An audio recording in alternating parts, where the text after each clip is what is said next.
Ada dua momentum besar yang terjadi pada Abdul Muthalib berkaitan dengan Baitullah. Yang pertama, penggalian sumur Zam-Zam, dan yang kedua, kedatangan pasukan gajah.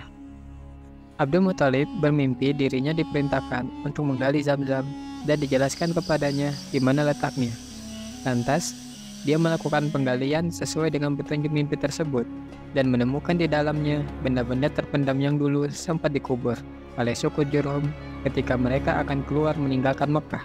Benda-benda tersebut berupa pedang-pedang, tameng-tameng besi, dan dua pangkal pelana yang terbuat dari emas.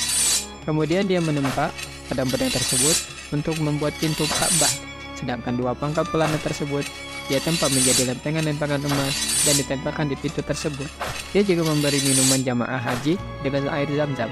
Ketika sumur Zam-Zam mulai kelihatan, orang-orang Quraisy mempermasalahkannya.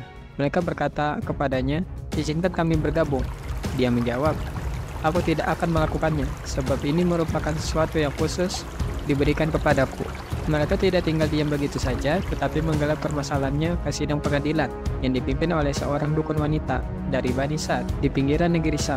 Namun, dalam perjalanan mereka ke sana, bekal air habis. Lalu Allah menurunkan hujan untuk Abdul Muthalib, sementara tidak setetes pun tercurah untuk mereka. Mereka akhirnya mengetahui bahwa urusan Zam-Zam telah dikhususkan untuk Abdul Muthalib, sehingga mereka memutuskan untuk pulang. Saat itulah Abdul Muthalib bernazar bahwa jika Allah mengaruniakan kepadanya 10 orang anak dan mereka sudah menginjak usia balik, dia akan menyembelih salah seorang dari mereka di sisi Ka'bah.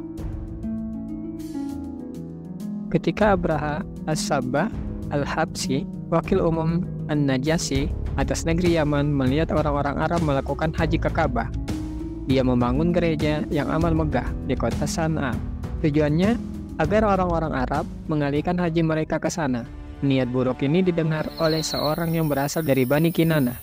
Dia secara diam-diam mengendap-endap pada malam hari dan menerobos masuk ke gereja tersebut, lalu melumuri kiblat mereka tersebut dengan kotoran.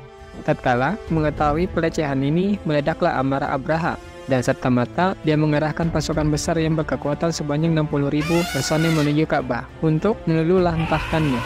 Dia juga memilih gajah paling besar sebagai tunggangannya. Dalam pasukan tersebut, terdapat 9 atau 13 ekor gajah yang lain. Dia meneruskan perjalanannya hingga sampai di suatu tempat bernama Al-Muhammas. Di tempat inilah dia memobilisasi pasukannya, menyiagakan gajahnya, dan bersiap-siap untuk melakukan invasi ke kota Mekah. Akan tetapi, baru saja mereka sampai di Wadi Masir, lembah Masir yang terletak antara Muzdalifah dan Mina, tiba-tiba gajahnya berhenti dan duduk. Gajah ini tidak mau berdiri bila dikendalikan ke arah Ka'bah. Akan tetapi, bila mereka dikendalikan ke arah selatan, utara, atau timur, ia mau maju dan berlari kecil. Sedangkan, bila mereka alihkan kendalinya ke arah Ka'bah lagi, gajah tersebut duduk. Manakala mereka mengalami kondisi semacam itu, Allah mengerimkan ke atas mereka burung-burung yang berbondong-bondong, sembari melempari mereka dengan batu yang terbuat dari tanah yang terbakar. Lalu, Allah menjadikan mereka seperti daun-daun yang dimakan ulat. Setiap burung melempari 3 buah batu, sebuah di paruhnya dan 2 buah lagi di kedua kakinya sebesar kerikil. Tidaklah lemparan batu tersebut mengenai seseorang, melainkan akan menjadi anggota-anggota badannya hancur berkeping-keping dan binasa. Tidak semua dari mereka terkena lemparan tersebut. Ada yang dapat keluar melarikan diri, tetapi mereka saling berdesakan satu sama lainnya, sehingga banyak yang jatuh di jalan-jalan, lantas mereka binasa terkapar di setiap tempat. Sedangkan Abraha sendiri, Allah kirimkan kepadanya satu penyakit yang membuat sendi jari jemari tangannya tanggal dan berjatuhan satu persatu. Sebelum mencapai sana, dia tak ubahnya seperti seekor anak burung yang dadanya terbelah hingga jantungnya terlihat, untuk kemudian dia robot tak bernyawa. Adapun kondisi orang-orang Quraisy, mereka berpencar-pencar ke celah-celah bukit dan bertahan di puncak-puncaknya karena merasa takut atas keselamatan mereka dan dipermalukan oleh tentara bergajah tersebut.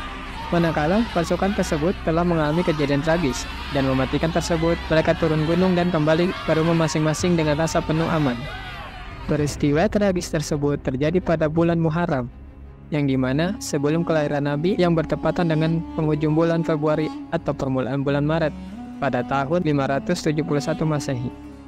Peristiwa tersebut ibarat prolog yang disajikan oleh Allah khusus buat Nabi dan rumah Ka'bahnya. Sebab ketika kita mengamati kondisi Baitul Maqdis, kita mengetahui bahwa kiblat ini dulu sebelum Ka'bah telah dikuasai oleh musuh-musuh Allah dari kalangan kaum musyrikin sebanyak 2 kali. Padahal ketika itu penduduknya beragama Islam, yakni sebagaimana yang terjadi dengan tindakan Nebukadnezar terhadap pada tahun 587 sebelum Masehi dan oleh bangsa Romawi pada tahun 70 Masehi. Sebaliknya, Ka'bah tidak pernah dikuasai oleh orang-orang Nasrani, di mana mereka ketika itu disebut juga sebagai orang-orang Islam Muslimin, padahal penduduk Mekah adalah kaum musyrikin. Peristiwa-peristiwa yang terjadi itu juga mengundang perhatian dunia dan memberikan isyarat kepada mereka akan kemuliaan Baitullah. Baitullah inilah yang dipilihnya untuk dijadikan sebagai tempat suci. Jadi, bila ada seseorang yang berasal dari tempat ini mengaku sebagai pengemban risalah kenabian, maka hal inilah tujuan utama dari terjadinya peristiwa tersebut dan penjelasan terhadap hikmah terselubung di balik pertolongan Allah terhadap kaum musyrikin melawan kaum mukminin dengan cara yang melampaui ukuran yang ada pada dunia yang bernuansa kausalitas ini.